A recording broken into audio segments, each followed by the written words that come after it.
Une vitre brisée, des éclats de verre projetés dans toute la pièce.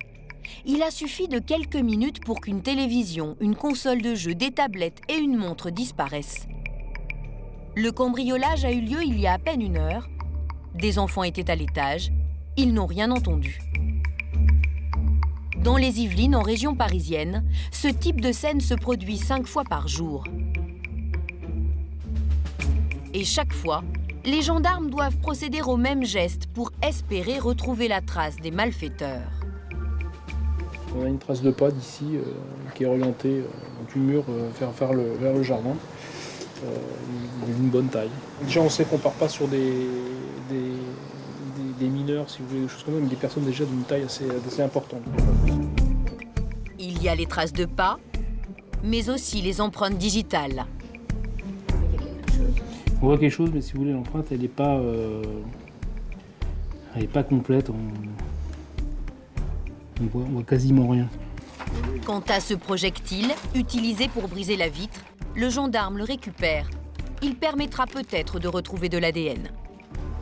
Une affaire de plus à élucider pour les gendarmes des Yvelines. Leur secteur détient le triste record national du nombre de cambriolages par habitant. 1800 l'année dernière. Avec un tel palmarès, l'arrestation des malfaiteurs est devenue l'obsession quotidienne du colonel Tony Mouchet. Et ce n'est pas encore aujourd'hui qu'il va améliorer ses résultats. Bonjour à tous et à toutes. Bon, un petit bilan des 24 heures, là, qu'est-ce qu'on a en cambriolage? Homejacking. D'accord, où ça, le homejacking? C'est dans la Bretèche. Ok, d'accord. C'est quoi le préjudice, là? Ils sont partis avec C'est un Range Rover qui sont partis avec le 4x4 et à l'intérieur ils ont fouillé entièrement l'habitation et ils ont pris console, des vêtements, bouteilles de champagne sur place et toute l'habitation a été fouillée. C'est le domicile d'un joueur du PSG qui a été dévalisé alors que le footballeur était en plein match.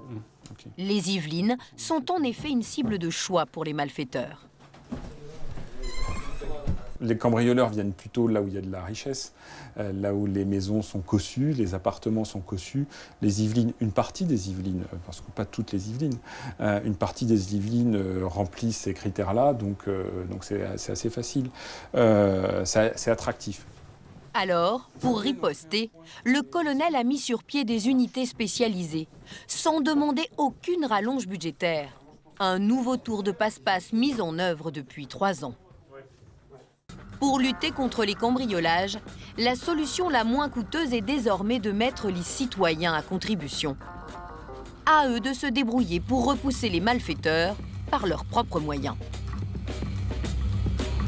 Et pour convaincre la population, notre jeune lieutenant fait appel à un expert en cambriolage.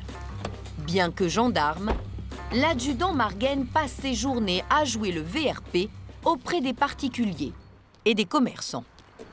Bonjour. Bonjour.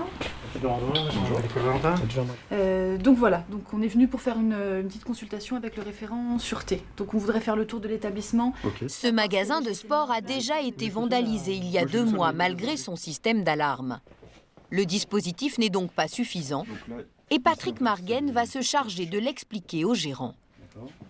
Donc la moindre vibration, ça déclenche l'alarme. Ce qu'il faut essayer de faire aussi au maximum, c'est de sécuriser l'ouverture de la fenêtre.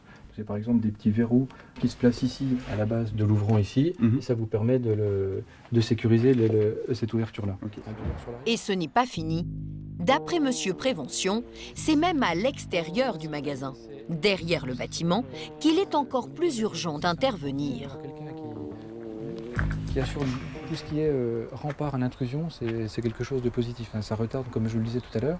Et là, un rideau pourrait être placé aussi, de façon à ce qu'on ne voit pas ce qu'il y a dans le commerce.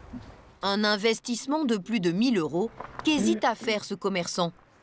Ce sera à lui de trouver le meilleur produit au meilleur prix, car cela ne fait pas partie de la mission de ce gendarme. En tant qu'institution d'État, on ne peut pas rentrer dans les pratiques commerciales. Nous n'avons absolument pas le droit ni de vente d'alarme, ni de conseiller une marque particulière. On reste des gendarmes avant tout.